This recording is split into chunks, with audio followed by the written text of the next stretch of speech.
Good morning! Hi mga kamoys! Good morning, good evening, good morning po. 12, ano dito? 12:20.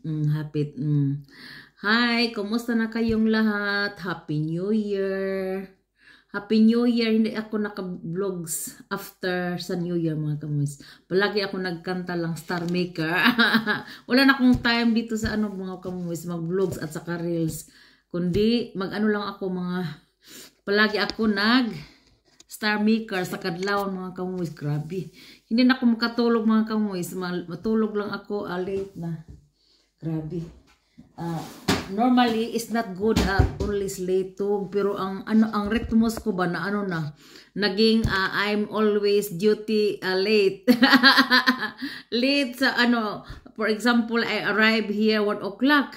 2 o'clock in the morning. Mag-Star Maker pa ako mga kamuis hanggang 4 o'clock, 5 o'clock sa morning. Matulog ako pagkatapos. So hanggang 12 or 1 o'clock in the afternoon, matulog ako. Grabe no? Late duty.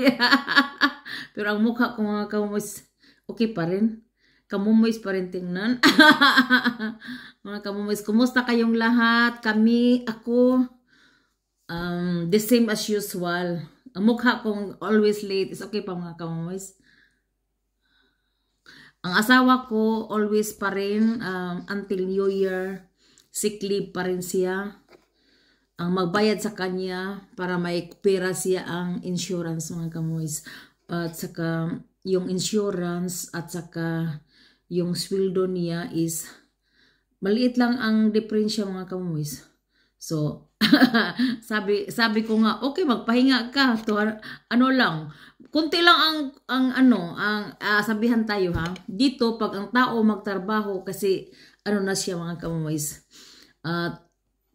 How many years na siya nagtrabaho from, yung hindi siya nag-asawa.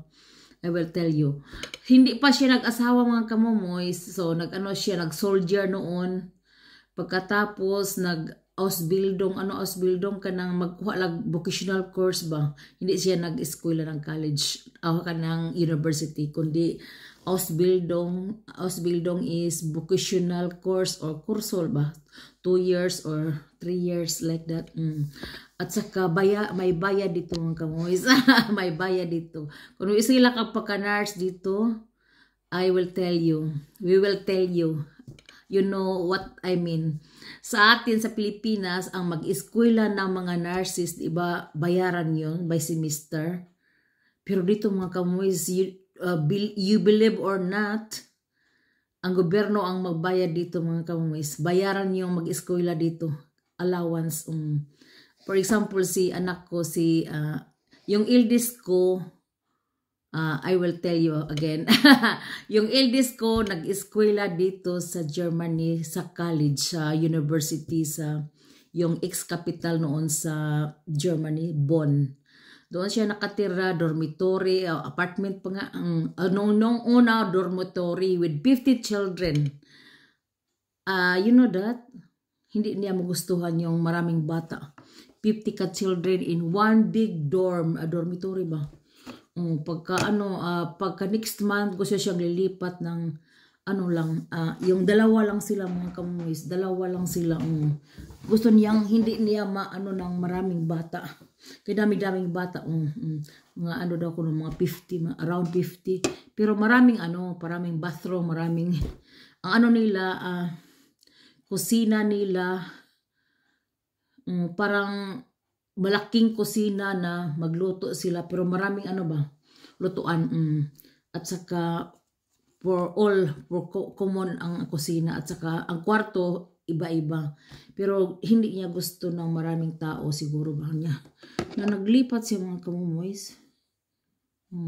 Naglipat siya after 2 months. Lang kami.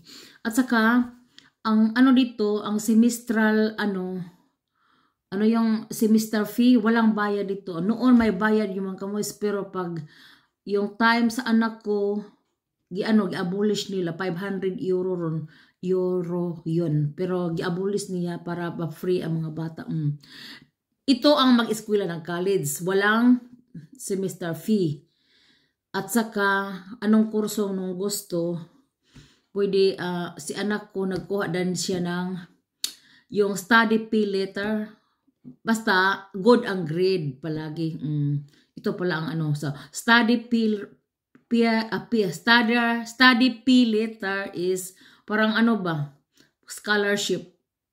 Parang scholarship. Pero i-maintain ninyo ang grade kasi hindi ka makakuha nito pag ano, itong ginawa ni Christoph noon. Si anak kong babae, iba naman, hindi siya nag-ano ng university. Di ba sa atin karamihan sa Magnars, mag-university? Yung ano ba, University of the Visayas, University of, yung mga ano, university. Pero dito mga kamumoys, ano lang yun, very simple. Huwag ka mag-university. At saka, ano pa yun? Mas mabaganda pa rito ang mag-learn ang mga bata. Study and working. Parang work and study. Baka na, for example, pupunta sila sa school 3 araw. Dan 2 sa trabaho. Parang ano ba? What I mean,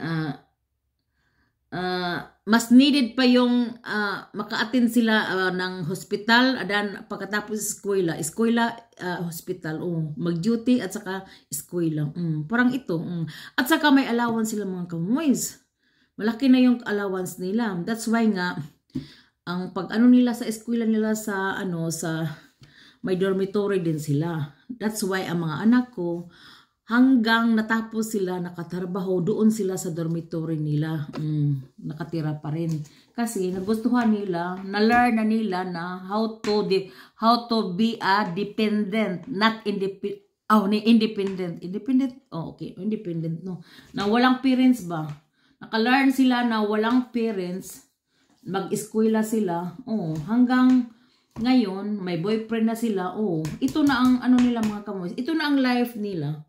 Hindi na sila babalik dito sa amin, kundi bisita lang sila mga kamuwis. Sabihan tayo, dito sa labas, ito ang mga bata, karamihan.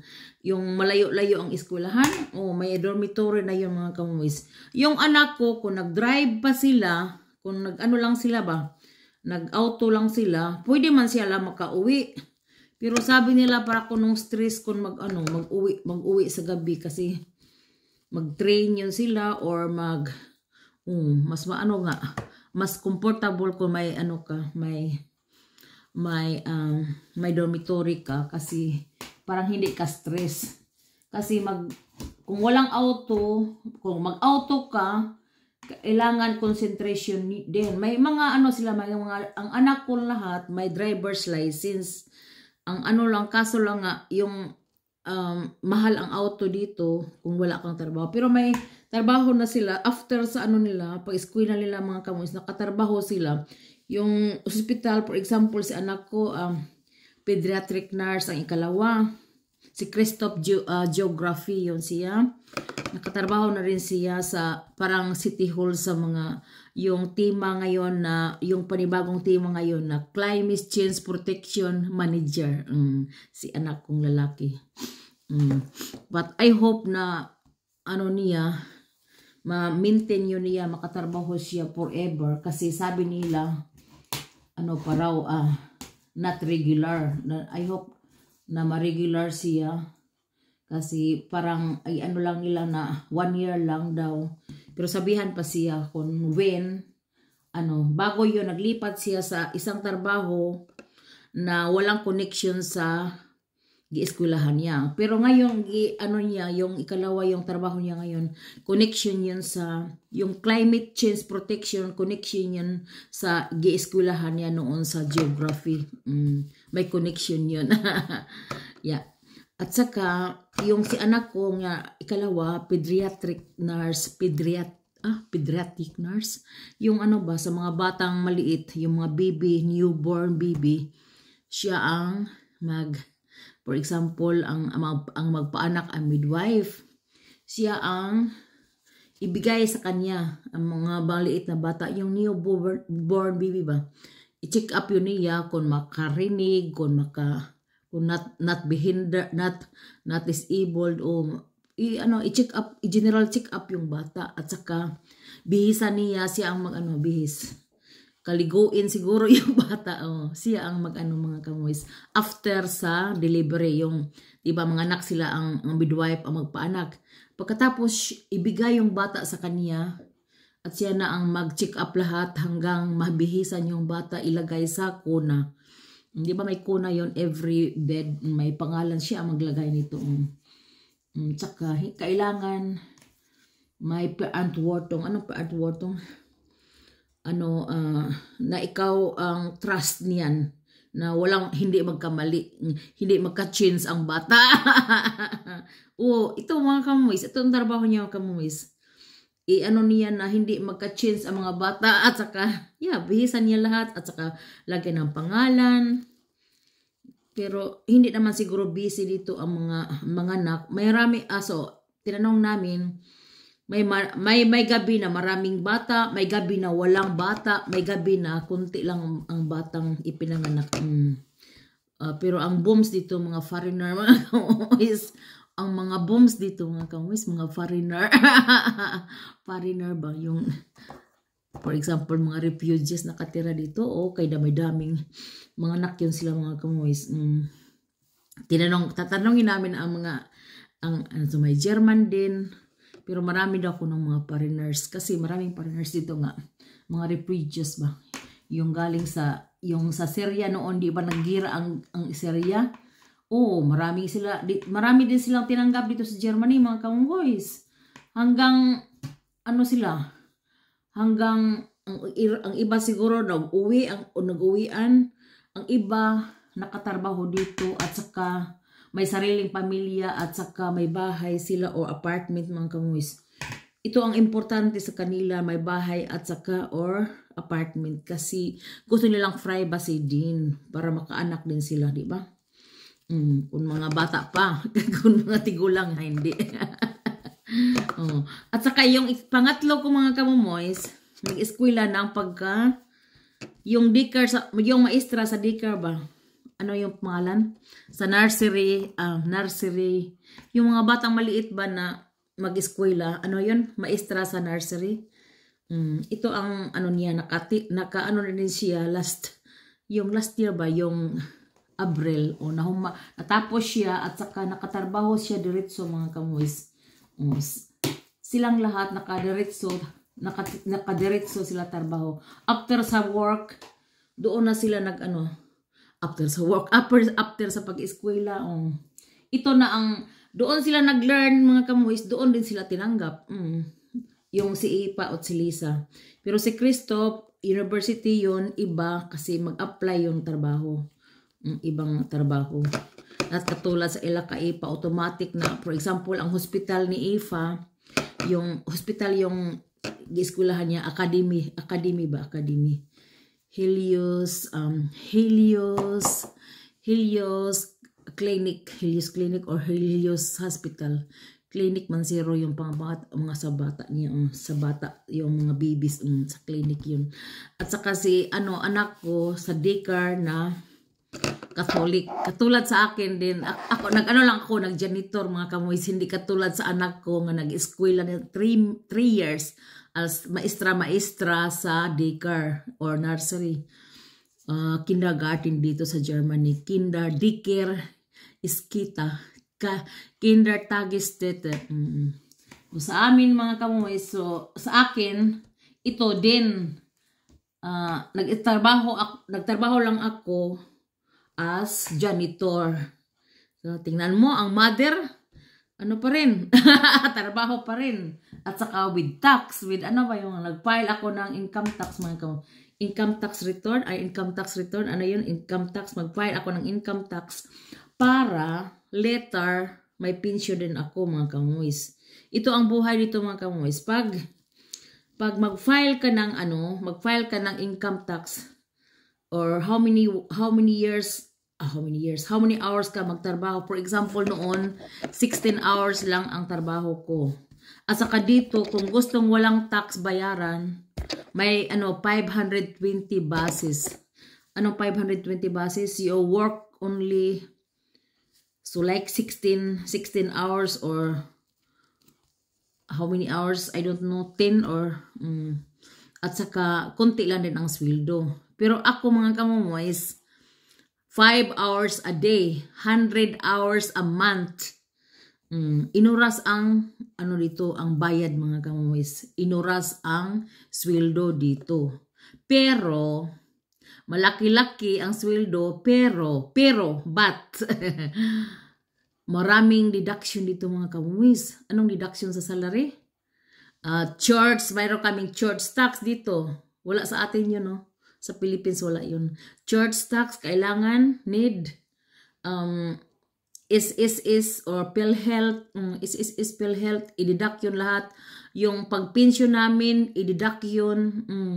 Yung, for example, wala kang trabaho later, Arbeitslos, is kanang, kung walang trabaho, wala lang trabaho ba, you are insured. Ito nga, for example, si asawa ko, kung nagkasakit siya, kung magkasakit ang tao dito mga kamumoys, not poor, not so poor ba, kasi may ibinigay galing sa insurance. You are insured here. Kung magtrabaho dito mga kamumoys, insured, at saka pag kung magkasakit, bayaran yun sa insurance. Yeah. So, konti lang ang diferensya mga kamumoy. Sabi ko nga sa asawa ko, sayang hindi ka nagkasakit next year. Kasi pagka 63 niya mga kamumoy is pension na siya. Saka 62, mag-running 62 na siya ngayong July. Sabi nga nila, sayang hindi nagkasakit si asawa mo ng mag 61 or 62 kasi kunti na lang tiis ba na mag-pension. But ang insurance niya mga kamumoys, kung gusto sa tao, for example, gusto ni asawa ko nga makaupo lang dito. Bayaran yun mga kamumoys. Bayaran yun 1.5 year daw. Makaupo ka lang, magtingin-tingin ka lang TV. Bayaran yun.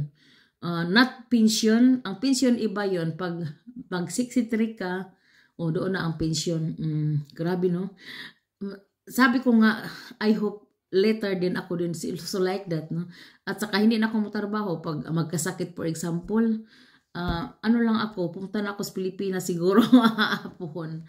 Tingnan natin kung anong makasurvive ako, makatrabaho hanggang 63 mga kamoys. 63 is end na daw. Kung gusto mo magtrabaho, pwede pa ka mag-sideline. Janitor lang ako mga kamoys, pwede pa mag-ganon-ganon. Pwede pa. Kung gusto ko. Tingnan natin ano ang life ko. Puhon. So, I must start only mga kamuis. I must start only nga hindi magkasakit. At saka kakain ako palagi ng mga vegetables. At saka not so very carny. Kay maano ako sa mga, for example, mani nga dinungag dito mga kamuis, makabili ka ng yung wala ng opak ba, yung gibalot yun nila sa malaking 1 kilo 500 grams. Palagi akong nagsaing ng mani mga kamuis, lagi ng salt. Parang mani sa atin na yung mani ba nga dinungag. Grabe. Makakain ako nito mga kamuis is morning every time. Ganon lang ako sa ganon lang. At saka baonin ko yun sa trabaho. Magtrabaho ako, magkain. Grabe mga kamuis. Parang ako ba? Parang dalo ako sa mani. Mani nga Mani nga Bisaya. Mani nga Bisaya. Sa atin ba? Yung presko na mani. Mayroon din dito at saka wala nang wala nang mayroon din pero freezer. Sa freezer na yun. Pero ang gusto ko yung giupakan na pero presko pa. Ako na dong agon, lagyan ng tubig at salt. Para nang dinungag nga man mga kamuis. Grabe. Kay dalo-dalo na ako mga kamuis. Ganuhin lang every time na may time ako magkain. Grabe. Makain ko yung 500 grams or 1 kilo. Morning, afternoon at saka gabi. Grabe mga kamuis. Dalo lang si Lisa, dalo. Parang gusto kong kumain everyday ng mani. Kailangan magpunta din ako sa syudad mga kamuis kasi wala yun dito sa amin. Kami nakatira sa out of the city. Parang ano mga kamuis ba? Para sa amin, sa kamutis. Upper Barrio. Parang lungsod, out of the city kami. O out of lungsod kami. Parang barrio din. Pero ang barrio dito mga kamuis, maganda ang barrio dito sa atin. Hindi man. At saka, mas maganda dito ang baryo mga kamuis. Lungsod siguro parang hindi lang lungsod kasi ang lungsod malaki-laki yun. At saka maraming mga tindahan. Pero dito sa amin, isa lang tindahan na mga kamuis. O dalawa. At saka isang simbahan, isang eskwelahan, yung daycare na tinrabahoan ko, restaurant, walang restaurant. Mayroon isa-isa at saka pizza. Yung kainan ng pizza, ito lang, isa-isa lang mga kamoy. Sa train station, basta out of the city ba? Parang baryo nga. Parang bundok ba sa amin dito. Kasi kailangan kami mag-drive pa ng auto kung groceries mga kamoy. Or mag-train or mag-bike. Mag-bike kami sa summer pero yung mag-groceries, mabigat yun sa bike mga kamoys. Kailangan sa auto. Nagkuha ako ng driver's license. Kung wala pa yung mga kamoys, siguro palagi lang ako dependent sa asawa ko. Mabuti my driver's Puro sign is driver's license mga kamoys. Mabuti nagkuha ako yung bata-bata pa ako. Mga 37 na. Yung youngest kong anak, pagbuntis ko, no. 1993 pala, 94. Nagkuha ako ng driver's license. 93, 94. Grabe, no? At saka ngayon, old na ako mga kamoys. Mga 36, 37, nagkuha ako ng driver's license. Yung, ano nga? 37. Nalimutan ko. Bago, wala pa si Ipa at si Lisa, nagkuha ako ng driver's license, 93, 94. Kasi ipinanganak ko sila, si Lisa is 99, si Ipa is 1997. Sakto rin. Before sa dalawang anak ko, before yung two daughters ko, ito, napanganak ko sila. Ay, mga kamoys. Ito lang mga kamoys, nagtrabaho ako dito at saka, anong trabaho ko mga kamoys? I will tell you again. Nagputos ako ng lumpia mga kamoys para sa birthday ko pohon. I-ano ko yon, i-preserve ko lang yon, pero ginawa ko natin lang mga kamoys. Hindi ko nga ipakita. Nag-ano lang ako dito, nag-istorya, pero hindi ko pinakita sa inyo. No? So, itong ginawa ko mga kamoys. So, like that. Nag-roll ako ng lumpia wrapper with ito ang sahog. Ito ang nagawa ko, ipakita ko sa inyo. At saka ito ang mga spring rolls nga gawin pa. Grabe mga kamoys. So mga kamoys, ito lang at saka baka is long na for you. Basta ito lang ang nasabi ko, yung mga anak ko nakatrabaho na sila at saka may sarili na silang apartment at saka yung mag-eskwela dito mga kamoys is free ang may allowance sila.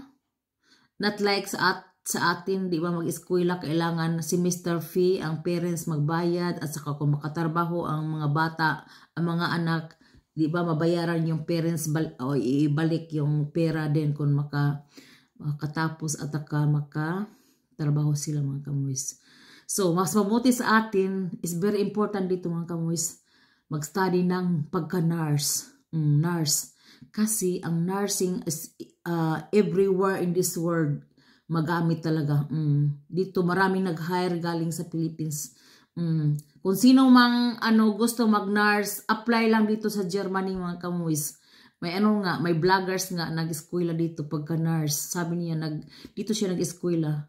Apply lang siya pag yung student studium visa